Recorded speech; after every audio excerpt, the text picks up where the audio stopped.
Thanks Pramod ji and thanks everyone. I just would like to promise one thing, that whosoever has taken this, given me this opportunity to present this topic in front of all of you, I will not let you down, any one of you. I will give my best to this forum.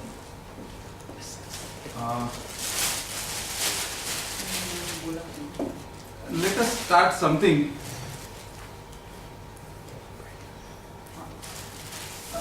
Let us start with something which everybody has learned, जो सबने सीखा है RGB से, Rakesh sir से, और शायद इसका importance लगभग अब तक हम सब लोग समझ गए हैं जिसने भी V2E किया है. It says like that कि where the focus goes, energy flows and the result follows. अभी इतना सिंपल साइंस है जिसे हम जो चाहे वो हासिल कर सकते हैं, ऐसा हमने सर से समझा और समझने के बाद लगभग अपनी करियर में, अपने लाइफ में हम सब लोगों ने एक्सपीरियंस किया. तो ये चीज मेरे लिए भी एक गेम चेंजर रहा है अब तक. और मेरा ये मानना है कि anything that we do in the business, it has to be looked after by many different people who are connected in the business. तो आज कोशिश ये है कि हम जो बिजनेस करते हैं उसमें as a top management, as a owner, as a CEO या एज ए पार्टनर या एज ए प्रोपराइटर हमको किस जगह पे फोकस करना चाहिए. हमको ये कैसे पता चले कि हमको कहाँ पे फोकस करना है, ये जानने के लिए हमको हमारे बिजनेस, जिसके लिए हम ऐसा मानते हैं कि हम सही में बहुत कुछ जानते हैं, एक प्रयास यहाँ पे ऐसा रहेगा कि the way in which we should be doing the analysis, एक बार अगर इसको देखेंगे तो कहीं ना कहीं थोड़ा सा ऐसा एहसास होगा कि भाई जितना भी किया है उसमें थोड़ा और करने के लिए रूम है. तो let us begin with this thought कि where the focus goes, energy flows and result follows. तो बिजनेस में कहाँ फोकस करना है, उसके लिए प्रोबेबली साहब का तो एक ही सेंटेंस रहता है कि anybody who is doing the business, उसका एक ही लक्ष्य होना चाहिए. और कहीं ना कहीं जिसने भी V2E किया है उसको ये कन्विंस हो गया है कि भाई वो फोकस कहाँ होना चाहिए. तो वो फोकस होना चाहिए long term enterprise value creation. साहब बहुत सारे एग्जांपल देते हैं, विप्रो का एग्जांपल देते हैं, टाटा ग्रुप का एग्जांपल देते हैं, रिलायंस का एग्जांपल देते हैं, जिसका एक एक शेयर ₹1 का, ₹10 का होने के बाद 1000 रुपया या उससे भी ज्यादा 2000, 5000, 10,000 रुपया पर शेयर की जो वैल्यू है. तो ऐसे एंटरप्राइजेस ने जो वैल्यूज क्रिएट किए हैं, तो ऐसे गेम में हमको जाना है. और ऐसा लक्ष्य लेके आज की तारीख में लगभग सब लोग यहाँ पे जो मौजूद है वो बिजनेस को अभी अपने चला रहे हैं. मेरा प्रयास उनको सपोर्ट करने का रहेगा. और मैं ये चाहूंगा कि एक बार के लिए खाली 2 मिनट में हम लोग एक बार रिविजिट कर ले कि क्या हम ये सारी चीजें अपने बिजनेस में करते हैं.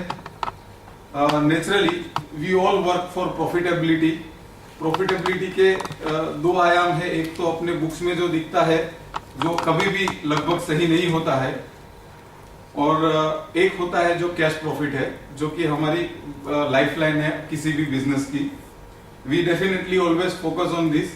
Sometimes we miss focusing on risk mitigation factor. We always say that business is a game of risk. जितना रिस्क ज्यादा लेते हैं उतना ही फायदा ज्यादा है, उतनी ही प्रगति ज्यादा है. मेरा कहना थोड़ा सा अलग है उसमें. मैं ऐसा कहता हूं कि हम जानते हैं कि business is a game of risk, but हम ऐसा भी जानते हैं, या तो नहीं जानते हैं तो जान लेना चाहिए कि सारे रिस्क को, किसी भी तरह के रिस्क को कम करने का, कंट्रोल करने का या मिटिगेट करने का, टेक्निकल लैंग्वेज में अगर बोले तो कोई ना कोई तरीका रहता है. किसी भी तरह के रिस्क को हम लोग अपनी तरह तरह की टेक्निक से कंट्रोल कर सकते हैं. और कोई रिस्क अगर कंट्रोल के बाहर का है तो उसके लिए हम लोग प्रमोद जी का सहारा लेते हैं, इंश्योरेंस लेके तरह तरह के, जिसमें general insurance, cash in transit insurance, जो भी जितने भी रिस्क बिजनेस में है लगभग सबके लिए एटलीस्ट इंश्योरेंस कवर तो अवेलेबल है ही. तो आज यहाँ से एक बार आप अपने आप को पूछ लेना कि अपने बिजनेस में जितने तरह के रिस्क है, क्या हमने सबको कवर किया है कि नहीं. एक बार के लिए let us do the analysis, sitting with your own self, half an hour, just go around everything what we are doing as a business, और वहां पे क्या क्या रिस्क को हम लोग आज लेके चल रहे हैं और उसको क्या हमने किसी भी तरह से कंट्रोल करने की या मिटिगेट करने की कोशिश की है। शायद कहीं ना कहीं कुछ हमको लूपहोल मिलेंगे। तीसरा हम बोलते हैं कि जो भी हमसे जुड़ा होता है, जिस तरह से वो बिजनेस में कनेक्टेड है, चाहे वो कस्टमर हो, चाहे वो सप्लायर हो, इन्वेस्टर हो, एम्प्लॉय हो, शेयर होल्डर हो, बैंक हो, फाइनेंशियल इंस्टीट्यूशन हो, जो भी हो, हमारे साथ जो भी जुड़ा है उसको बेस्ट पॉसिबल रिटर्न जो है हमको देना चाहिए। तो यहाँ पे कभी हम लोग फोकस करके कभी देखते हैं कि किसके लिए हम लोग क्या करते हैं, मतलब really going down below our own self, कि भाई मुझे जो मिल रहा है क्या, whether I am sharing the enough proportion, because we always understand this thing very very clearly कि हम अगर दूसरे के ग्रोथ के बारे में सोचते हैं तो नेचुरली जो पूरा इकोसिस्टम है जो हमारे साथ हमारे ग्रोथ में जुड़ जाता है, तो फायदा अल्टीमेटली हमको होता है। तो हमारा ये फोकस एरिया होना चाहिए। And last but not the list, कि really do we ever focus कि क्या वैल्यू क्रिएशन एक्टिविटी हम लोग कर रहे हैं, क्या ब्रांड क्रिएशन एक्टिविटी कर रहे हैं हम लोग। काफी सारे रिसेंट एग्जांपल भी किसी न किसी फोरम पे हम लोगों ने भी शेयर किए थे। Balaji wafers, recent one example of our own Gujarat, 700-800 crore turnover and 3,500 crore net worth valuation. कैसे हुआ ये, we will see in the following slides. पहले एक बार ये समझ लेते हैं कि फाइनेंशियल एनालिसिस होता क्या है। उससे भी पहले एक बार ये थोड़ा क्लियर कर देता हूं कि भाई आज हम लोग किसी तरह का एनालिसिस नहीं करेंगे। हम लोग कोशिश ये करेंगे कि एनालिसिस करना कैसे चाहिए और एनालिसिस करने के लिए क्या क्या टूल्स अवेलेबल है, और किसी भी एनालिसिस को इफेक्टिव बनाने के लिए एज अ बिजनेस ओनर हमको क्या क्या करना चाहिए, और जितने भी एनालिसिस पॉसिबल है उसमें as a business owner personally मुझे क्या क्या देखना चाहिए। क्योंकि we have only 8 effective working hours, तो ऐसा भी नहीं करना है हमको कि भाई बहुत सारा टाइम हमारा एनालिसिस में चला जाए और डिसीजन की सेंस में हमको कुछ भी ना मिले। तो इस सारी चीजों पे हम लोग कोशिश करके एक कंक्लूजन पर अराइव करने की कोशिश करेंगे कि एज अ बिजनेस ओनर क्या तरीका होना चाहिए, क्या एनालिसिस करना चाहिए, और उस एनालिसिस को तैयारी करने के लिए मेरे ऑर्गेनाइजेशन में मुझे क्या क्या क्रिएट करना चाहिए। क्योंकि this will really give me one major output in my business, कि एक एनालिसिस के बाद मुझे समझ में आएगा कि मेरे बिजनेस में सबसे ज्यादा फोकस किस चीज को जरूरी है आज की तारीख में। Late us begin with this, कि किसी भी तरह के, अच्छा बिजनेस कुछ भी करे, कितने भी एरियाज हम लोग परफॉर्म करें, कितने भी फंक्शंस परफॉर्म करें, लाखों लोग हजारों लोग बिजनेस में जुड़े, लेकिन आईना सिर्फ एक ही जगह से दिखता है। किसी ने क्या किया, अच्छा किया, बुरा किया, एक ही जगह से हमको दिखता है। And there only sometimes we are not very very comfortable and we are not very very confident. जो एरिया है फाइनेंशियल एरिया, कि जहां से हमको समझ में आता है कि किसी भी डिपार्टमेंट ने, कंपनी के किसी भी फंक्शन ने किस तरह से परफॉर्म किया। तो जब भी किसी भी फाइनेंशियल एनालिसिस को हम लोग परफॉर्म करते हैं तो जनरली ये सारे ऑब्जेक्टिव्स हमारे दिमाग में होते हैं कि किसी भी स्टेटमेंट को, किसी भी इंफॉर्मेशन को हम लोग इंटरप्रेट करते हैं, देखते हैं, समझते हैं। तो उसमें देखने का शायद हमारा उद्देश्य एक ऐसा हो सकता है कि भाई प्रॉफिटेबिलिटी कैसी है, लिक्विडिटी कैसी है, कैश की पोजीशन क्या है आज, बैंक बैलेंस क्या है, सोल्वेंसी, क्या इस तरह का खतरा तो नहीं ऑर्गेनाइजेशन में कि if something goes wrong the organisation becomes insolvent. ये भी एक बहुत मेजर रीजन है lot of people do the financial analysis, particularly जब वो एक्सटर्नल पर्सन होता है लाइक बैंक और लाइक एक्सटर्नल इन्वेस्टर और लाइक प्राइवेट इक्विटी पर्सन, वो इस तरह के एनालिसिस बहुत ज्यादा परफॉर्म करते हैं। देन स्टेबिलिटी, कि किस तरह की ऑपरेशनल स्टेबिलिटी है, किस तरह का ग्रोथ का सस्टेनेबिलिटी रेट है, क्या इस तरह की जो चीजें है वो हमको फाइनेंशियल स्टेटमेंट से मिलती है। और सबसे important as a owner of the business in my opinion is the performance that we are analysing. इस परफॉर्मेंस का एनालिसिस हम करते हैं फाइनेंशियल एनालिसिस को करने के बाद। अल्टीमेटली अगर परफॉर्म हुआ है तो बाकी सारे रिजल्ट तो आने ही आने हैं। परफॉर्मेंस के दो पहलू है, एक होता है पास्ट परफॉर्मेंस कि पास्ट में क्या हुआ उसका एनालिसिस, और एक होता है कि फ्यूचर परफॉर्मेंस का प्लानिंग जैसे जैसे थोड़ा आगे जाएंगे प्रेजेंटेशन में, we will really go into depth in this particular subject, because आज का एजेंडा मेरा ये है कि यहाँ से इस चीज को ही मुझे ड्राइव करना है कि कहीं ना कहीं परफॉर्मेंस में जो लेक्यूना होती है, कमी होती है, वही चीज जो है वो अल्टीमेटली जाके बिजनेस को हैम्पर करती है। अभी बहुत बार जितना भी हम लोग बिजनेस ओनर्स के साथ बैठते हैं, एक चीज हमने लगभग हर बिजनेस ओनर के साथ नोट की है। वो चीज थोड़ी हमको खराब लगने वाली है, लेकिन साहब ने भी बहुत बार बताया है और कहीं ना कहीं हम लोग मानते भी है कि हम लोग जब जिस जगह पे बैठते हैं उस जगह से अलग वाली ही टोपी पहन के बैठते हैं। जैसे अगर चेयरमैन वाली कुर्सी पे बैठे, ओनर वाली कुर्सी पे बैठे तो मैनेजर बन जाते हैं, और मैनेजर वाला काम करना हो तो हम बोलेंगे कि यार मैं ये कैसे कर सकता हूँ, मैं तो ओनर हूँ। तो दो तरह के अप्रोच है एनालिसिस के लिए भी। एक होता है बॉटम टू अप अप्रोच और एक होता है टॉप टू बॉटम। अभी ये इजी टू टाइप, इसके लिए ज्यादा स्लाइड क्लियर दिखे इसके लिए, बाकी इसको फंडामेंटली समझने के लिए let us take the example कि एक मैनेजर होता है या एक सीनियर मैनेजर होता है, वो भी एनालिसिस करता है, एक क्लार्क होता है वो भी एनालिसिस करता है, और कंपनी के अंदर या ऑर्गेनाइजेशन का जितने भी लोग काम करते हैं वो सबके सब एनालिसिस करते हैं। लेकिन कौन किस तरह से एनालिसिस करते हैं उससे वो समझ में आ जाता है कि उसकी मेंटालिटी जो है वो एम्प्लॉय वाली है कि ओनर वाली है। यहाँ पे कोशिश यही है कि ओनर को क्या करना चाहिए, इसके लिए जानना ये भी जरूरी है कि ओनर को क्या नहीं करना चाहिए। तो बॉटम टू टॉप वाला जो अप्रोच जो है वो है एम्प्लॉय वाला अप्रोच, कि भाई कितना सेल हुआ, उस सेल में कितना प्रॉफिट हुआ, देन अल्टीमेटली क्या पीएनएल बनता है, क्या बैलेंस शीट बनती है, કેવું સર્વેયુ નીકળે છે, શું કેશ ફ્લો બને છે, એ જનરલી જે બોટમ લેવલના લોકો હોય છે, મિડલ મેનેજમેન્ટના લોકો હોય છે, they never know and they are not bother. उनको नहीं लगता कि यार इससे क्या फर्क पड़ता है, मेरा टारगेट है, मैंने अचीव कर लिया गया। नीचे से ऊपर जाने वाला जो अप्रोच है वो जो है वो एम्प्लॉय वाला अप्रोच है, और जो ऊपर से नीचे आने वाला अप्रोच है वो ओनर का अप्रोच है।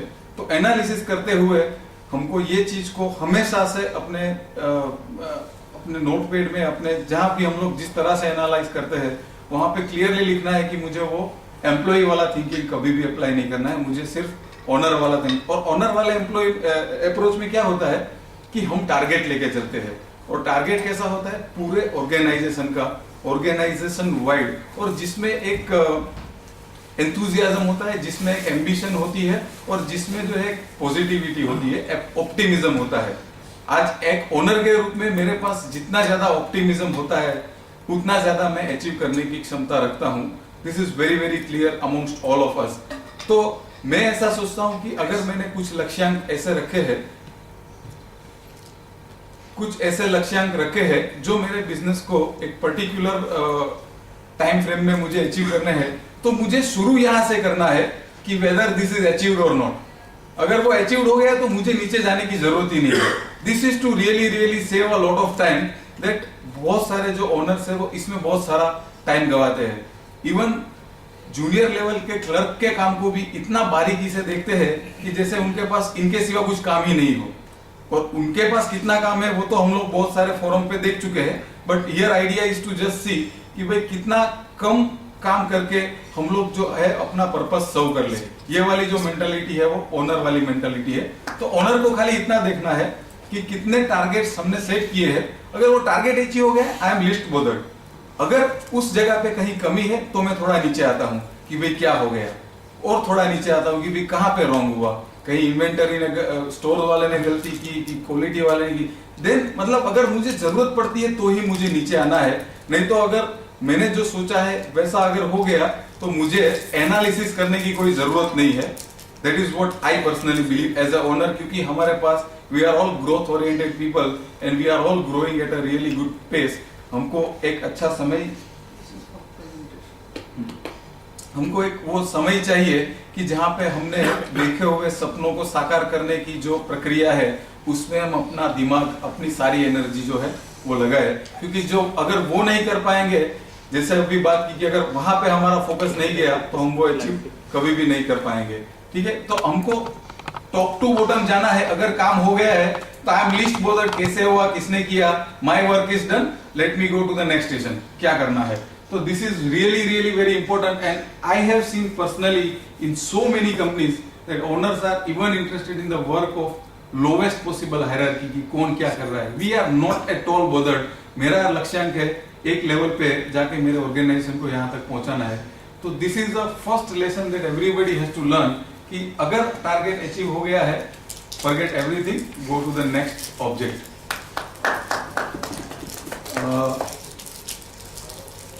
अभी एनालिसिस करने की जरूरत पड़ी तो हम लोग बैठते हैं कि भाई चलो टारगेट अचीव नहीं हुआ, तो एनालिसिस करने के लिए there are certain things that are prerequisite कि इतनी सारी चीजों को करने, मतलब ये 2-3 चीजें हैं जिसको ध्यान रखेंगे तो हम लोग अगेन हमारा फोकस डेविएट नहीं होगा और हमारी टीम का और हमारे साथ जुड़े हुए लगभग हर एवरीबॉडी विल अंडरस्टैंड कि एज ए बिजनेस ओनर हमको क्या चाहिए.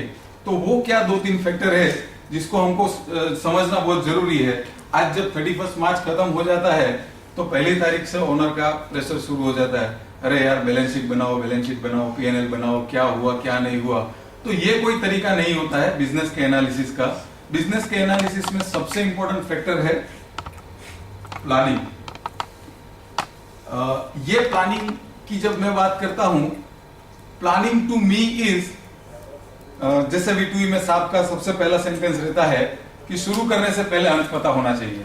तो साल का शुरुआत जब होता है उससे पहले मुझे पता है कि 31 मार्च को मेरी बैलेंस शीट कैसी दिखेगी, मेरा प्रॉफिट एंड लॉस स्टेटमेंट कैसा दिखेगा, मेरा कैश फ्लो कैसा दिखेगा. अगर ऐसा कुछ मेरा टारगेट होगा, ऐसा कुछ मेरा प्लानिंग होगा, तभी जाकर तो मैं कल को उठ के एनालिसिस करूंगा कि भाई क्या हुआ है एक्चुअल में. अगर मेरे पास प्लानिंग की सेंस में कुछ भी नहीं है तो जो हुआ है उसको एक्सेप्ट करने के सिवा मेरे पास कोई रास्ता नहीं है, बराबर ना. तो this is really again very important thing. और मैं अभी भी जितने लोगों से मिला हूं अपने पर्सनल विजिट्स में, किसी भी आरजीबी फैमिली मेंबर्स में, तो ये फैक्टर बहुत ज्यादा एब्सेंट रहता है कि प्लानिंग, बजटिंग, फोरकास्टिंग, ये सारे फैक्टर्स जो है वो बहुत ज्यादा प्रमाण में जो है वो अवेलेबल नहीं होते हैं कहीं पे भी. Second is the quality of information. ये भी एक बहुत बड़ा एरिया ऑफ कंसर्न है. अभी जैसे मैंने बोला कि जहां पे मुझे ऐसा समझना चाहिए कि भाई मेरा काम हो गया, इसके लिए मुझे आगे नहीं जाना है, तो यहाँ पे ऐसा नहीं करना है. फिर भी एज ए ओनर हम लोग यहाँ पे ऐसा करते हैं. तो पैसा रियलाइज हो गया ना, वाउचर की क्या जरूरत है, बिल का क्या है, कोई फर्क नहीं पड़ता. डॉक्यूमेंटेशन, इंफॉर्मेशन, एनालिसिस, डेटा, क्या फर्क पड़ता है, पैसा आ गया ना भाई. देखेंगे ये जो एटीट्यूड है, ये जो अप्रोच है, या ये जो मेथोडोलॉजी ऑफ वर्किंग है, ये आपको कभी भी एनालिसिस करने नहीं देगी. और गलती से कुछ थोड़ा टूटा फूटा डेटा, इंफॉर्मेशन आपके हाथ में आ भी गया और आप कुछ एनालिसिस करेंगे, you will and up taking wrong decisions. तो क्वालिटी ऑफ इंफॉर्मेशन जो जनरेट होना चाहिए हर एक डिपार्टमेंट से, हर एक बिजनेस फंक्शन से, हर एक इंडिविजुअल से, यहाँ पे आपका फोकस पहले से होना जरूरी होगा. जो आपको कहीं फ्यूचर में अच्छा वाला बिजनेस एनालिसिस, अच्छा वाला फाइनेंशियल एनालिसिस करना है, तो एनालिसिस करेंगे कब? अच्छा इंफॉर्मेशन नहीं होगा तो क्या एनालिसिस करेंगे. और बहुत बार ये देखा गया है कि यहाँ पे people are lacking like anything, particularly the people who are growing. भागने में से फुर्सत ही नहीं है. कौन देखेगा यार फाइलिंग वगैरह. यहाँ तक कि 70 80 लाख रुपए, करोड़ रुपए की सीसी के पेपर अगर हम लोग जाए कैश क्रेडिट लिमिट के कि भाई क्या हुआ, तो सैंक्शन लेटर एक्चुअली बैंक ने दिया नहीं है. क्या बात करते हैं यार आप, क्या बात करते हैं यार. What kind of information you have in your business. क्या एनालिसिस करेगा कोई आपके साथ आके कि आपने किस टर्म में लिया है, क्या कोलेट्रल है. कल को उठ के अपनी कैपेसिटी बढ़ गई और हमने यूटिलाइजेशन कम करना शुरू कर दिया, तो मतलब कहां से एनालिसिस करके मैं अपने आप की अपनी सारी एसेट छुड़वाऊंगा. ये तो सिर्फ एक एग्जांपल है. किसी भी डिपार्टमेंट का अगर हम लोग एग्जांपल लेंगे तो ये सारी चीजें लगभग रोज होती है. वो बोलते हैं कि जब प्यास लगती है तब कुआं खोदने वाली बात है कि भाई आज एनालिसिस करना है तो आज डेटा ढूंढो. It is not possible. फिर वो डेटा ढूंढने में पीपल विल गेट बोर्ड. लोगों को गुस्सा भी आता है कि यार कभी भी जिंदगी में बताया नहीं और आज पूरे साल का एक साथ चिट्ठा निकाल के बैठ गए, साहब ऐसा नहीं चलेगा. तो then this is really not the way anybody should be doing it. तो सबसे पहले जब भी मुझे सोचना है कि भाई अल्टीमेटली एज ए बिजनेसमैन मुझे अच्छा वाला फाइनेंशियल एनालिसिस करते रहना है, तो ये फैक्टर्स को मुझे हमेशा से ध्यान में रखना होगा। अब यहाँ सामने आए नहीं थोड़ा, आई थिंक वो डिस्टर्ब नहीं करेगा। नहीं होगा, बस साइड में, मतलब इस तरफ आ जाइए, रिमोट है ना, तो हाँ, तो बार वो नहीं करता। तो यहाँ पे बात ऐसी है कि हम लोग चाहते सब कुछ है, लेकिन हमारी तरफ से जो है ट्रेनिंग, हमारी तरफ से क्लियर रिक्वायरमेंट, हमारी तरफ से क्लियर प्लानिंग, ये सारी चीजें जो है हमारे डाउन द लाइन को मिलती नहीं है। तो फिर क्या होगा, उसको जो समझ में आएगा, उसको जितना समझ में आएगा उतना वो अपने हिसाब से बना के दे देगा। And then if you start taking decision on the basis of those reports which are prepared by those people who really don't know what the whole business is all about, कैसे डिसीजन लेंगे हम लोग? We will definitely not take the best of the decisions. तो ये सारी चीजें जो है एनालिसिस करने से पहले, मतलब this is as I already shared कि एनालिसिस यहाँ पे मैं 25 जन के सामने किसी भी एक प्रकार का एनालिसिस नहीं कर सकता, but my idea is to share कि एनालिसिस करने के लिए और एनालिसिस कैसे करने का, क्या क्या चाहिए और कैसे करने का। जनरली एनालिसिस करने के लिए व्हाट वी रिक्वायर, कहीं ना कहीं हमको डेटा चाहिए, कहीं ना कहीं हमको इंफॉर्मेशन चाहिए। The most sophisticated ways of doing the analysis is getting data through systematic reports. तो किस किस तरह के रिपोर्ट्स बिजनेस में होने चाहिए, this is a fundamental conceptual thing, but मुझे लगता है कि एक बार ये शेयर करो, अगर कहीं कोई नॉन टेक्निकल लोग है इस फोरम में, तो उनके लिए ये इंफॉर्मेशन बहुत काम का हो सकता है। I am saying that there are 4 types of business statements. एक होता है गाइडिंग स्टेटमेंट्स, एक होता है परफॉर्मेंस स्टेटमेंट्स, एक होता है पीरियड स्टेटमेंट और एक होता है पॉइंट स्टेटमेंट। अभी ये नाम थोड़े जार्गन वाले हैं, सबको ये अच्छे नहीं लगते, बट ये जानना बहुत बार जरूरी होता है, क्योंकि we are also dealing with the professional people.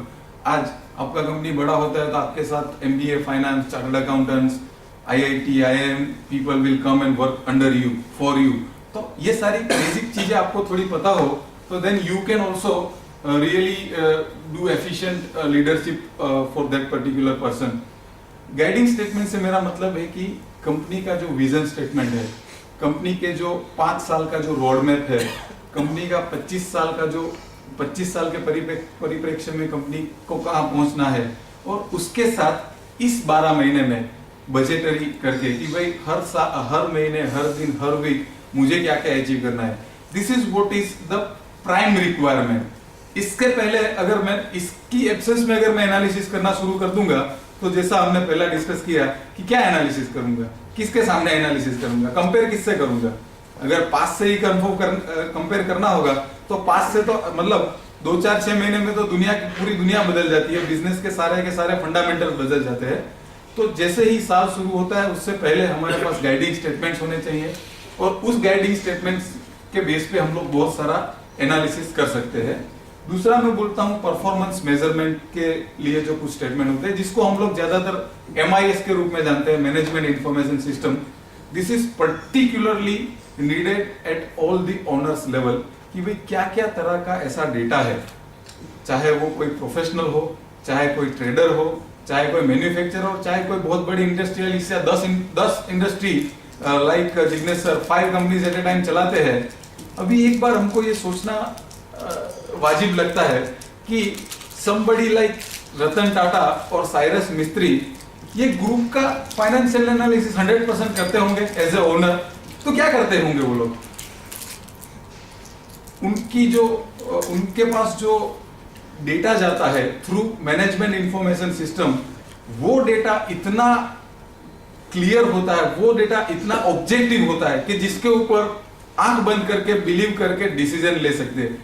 इस तरह का डेटा जब जाता है, तो बिलीव मी 10, 12, 15 कंपनी अगर एक साथ आप चलाते हो, तो भी अगर ये वाला जो आर्ट है ये हम लोग अगर सीख जाते हैं, then we don't have to do anything, and at the same time हमको ये भी समझ में आएगा कि अपने हर एक बिजनेस में, हर एक एरिया में, हर एक फंक्शन में, हर एक बंदा क्या कर रहा है।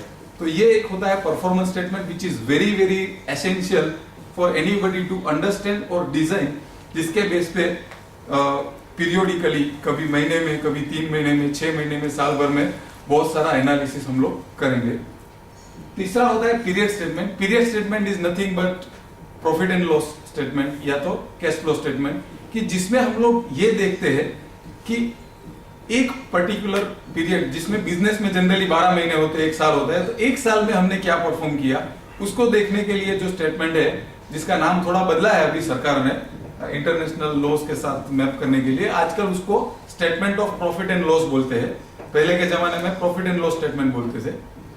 तो statement of profit and loss and cash flow statement, ये दो स्टेटमेंट है जिसमें हमको 3 महीने में या 6 महीने में या साल भर में इस पीरियड में हमने कैसा परफॉर्म किया, क्या किया, इस तरह का एनालिसिस। मतलब आज कोई आपसे पूछे कि भाई आपके यहाँ पे कैश फ्लो कैसा है, समझो किसी एमबीए फाइनेंस को अगर आप बुलाते हो अपने यहाँ पे इंटरव्यू के लिए, तो उसका क्योंकि उसका कंसर्न रहता है उसकी सैलरी, अभी उसकी 50 लाख पर एनम की सैलरी होगी, तो वो क्या करेगा कि साहब बाकी सब तो ठीक है, बैलेंस शीट वगैरह तो मैंने देख लिया है कहीं से मैंने अपने हिसाब से, बट कैश फ्लो का क्या पोजीशन है।